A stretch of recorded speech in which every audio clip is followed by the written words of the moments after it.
داریوش دوست دخترم و دوستش امشب میخوان بیان اول بازی در نیار. میخوام اینقدر مغرور باشم 20 دقیقه اول تو چشاش نگاه نکنم. مطمئن؟ جذاب لعنتی. تمام.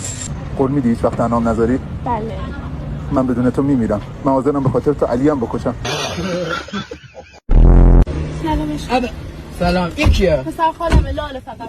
فقط لاله خوش دست تو ببوسم. چی میگم؟ میگه لالم کور که نیستم خال تو گاری.